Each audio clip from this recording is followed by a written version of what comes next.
You're listening to Clearly Conspicuous, a podcast series brought to you by Holland & Knight's Consumer Protection Defense and Compliance Team.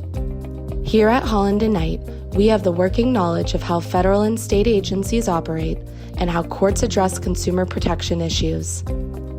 Consumer protection laws and regulations impact every dimension of business.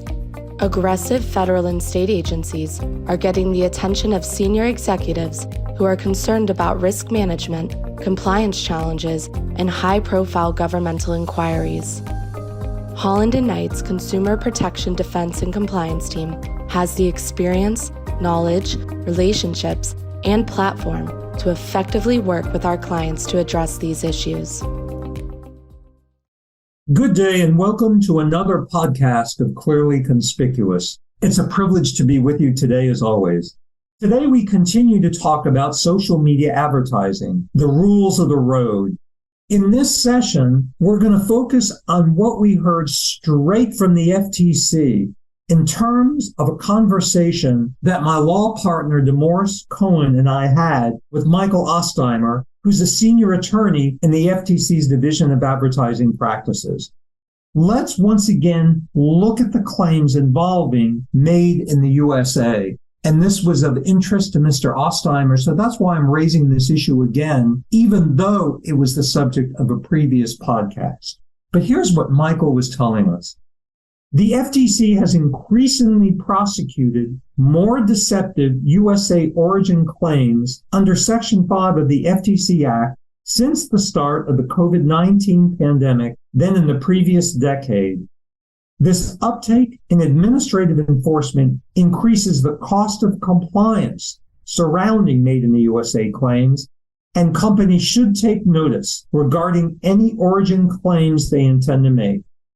Companies should expect consequences for deceptive Made in the USA claims as revealed in the FTC's action against battery. In 2021, the FTC adopted the Made in the USA labeling rule, which codifies and clarifies the FTC's long-standing position and guidance on U.S. origin claims. The rule establishes the FTC's ability to pursue potentially strict punishments for those who violate the rule's mandates related to product labeling. The FTC has educational materials and set up an email where brands may inquire about compliance. This includes compliance with all or virtually all standard for Made in the USA claim.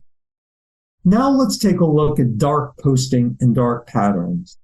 The FTC discourages the use of dark patterns or those deceptive and misleading user interfaces that trick users into acting or clicking, that cause users to make unintended and potentially harmful selections.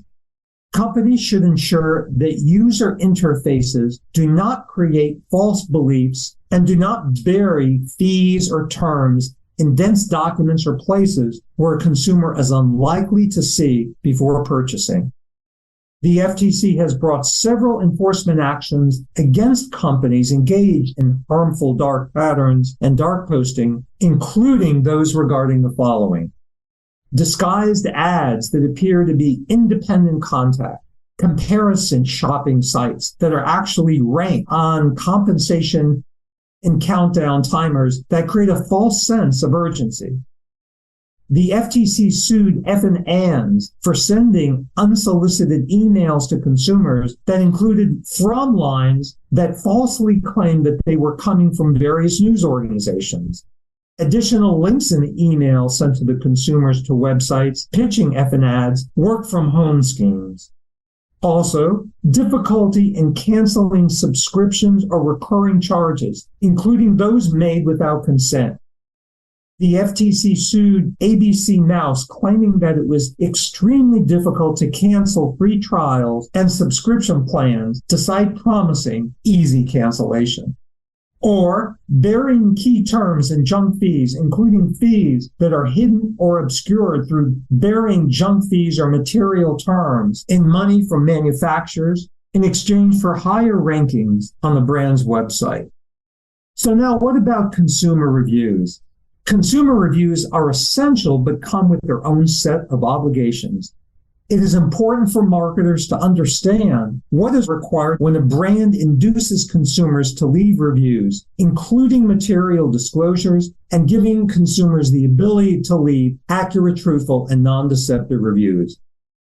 Also, there is a question of whether brands are required to perform some diligence to determine that a review is from a consumer who actually purchased the products or verified purchaser reviews. While this point is subject to debate, there remains an obligation on brands to cure any reviews that are not accurate, truthful, and non-deceptive. This includes removing fake reviews, if possible, depending upon the platform, not discouraging posting of negative reviews, and not bearing fake reviews. Consumers should be able to trust and rely upon brand reviews to make informed decisions. And now, what about employee reviews? As with consumer reviews, employee reviews are also subject to regulation and must comply with the general notion that they are accurate, truthful, and non-deceptive. In addition, it may not be adequate to merely state staff review before an employee's review. A more fulsome disclosure is likely required. Failure to do so may subject the company to liability according to the FTC's Alzheimer. Specifically relating to social media posting, hashtags such as employee and my employer may be sufficient under certain circumstances, but brands are reminded that certain trendy marketing campaigns using employees may be disfavored by the FTC if the consumer is unable to immediately ascertain that the marketing communications are being delivered by an employee of the company.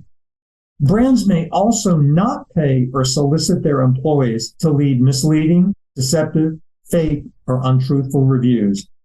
The FTC has recently enforced and received hefty monetary relief against several companies whose employees were instructed to leave fake reviews for the brand's products.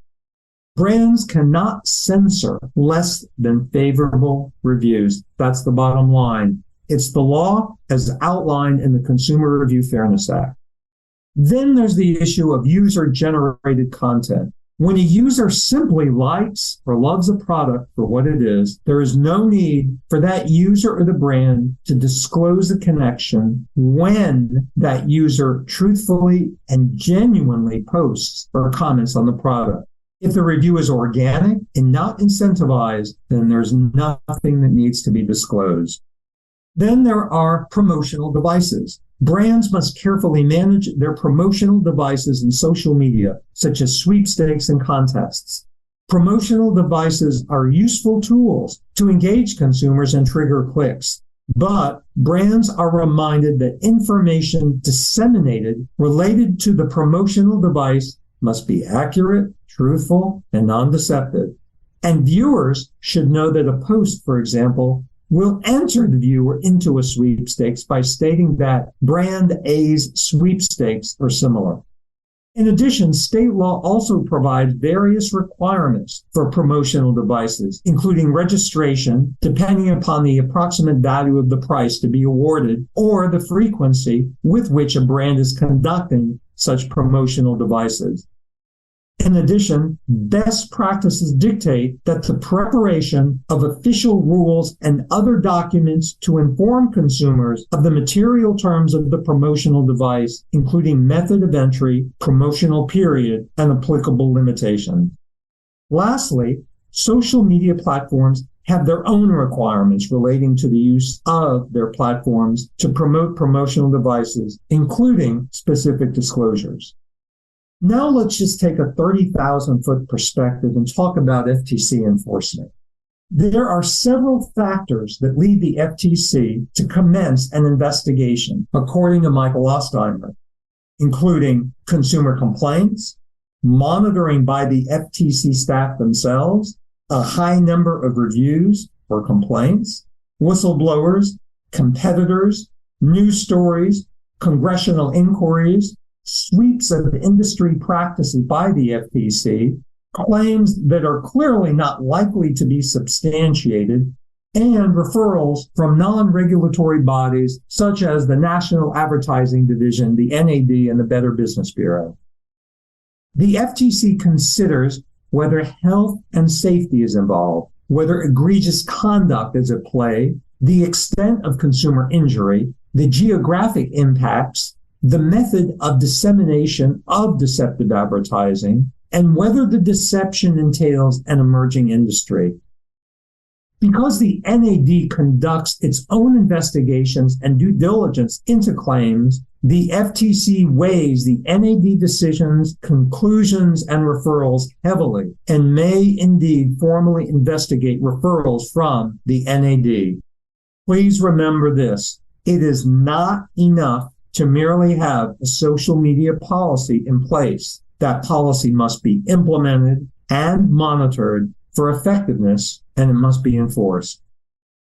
The FTC is highly concerned about native advertising, as detailed in its enforcement policy statement on deceptively formatted advertisement.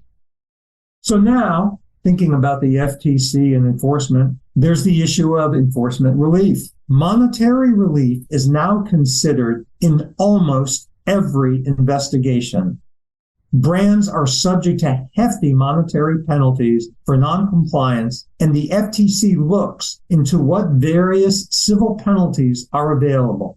This includes determining whether the conduct at issue violates a civil rule, whether new rulemaking should be had, including with Made in the USA claims, and whether Section 205 synopses should issue to brands notifying them of potentially illegal conduct. The FTC actively works with other law enforcement partners to monitor social media advertising and enforce compliance, such as state attorneys general and other federal agencies, including the Consumer Financial Protection Bureau, the CFPB. The FTC is coordinating even more closely with state AGs, given the FTC's loss of its ability to seek disgorgement following the Supreme Court's ruling in AMG Capital Management. Okay, we've covered quite a bit in the last two podcasts on social media advertising and marketing. There are alerts and publications that I and my colleagues at Holland & Knight have authored on the topic. And please feel free to reach out to me if you have any questions or would like any further information. So, ladies and gentlemen, stay tuned to further programs as we identify and address the key issues and developments and provide strategies for success. I wish you continued success and a meaningful day. Thank you. Thank you for listening to Clearly Conspicuous. For more information on our Consumer Protection Defense and Compliance team, visit hklaw.com/CPDC or email anthony.diresta@hklaw.com with any questions about today's episode.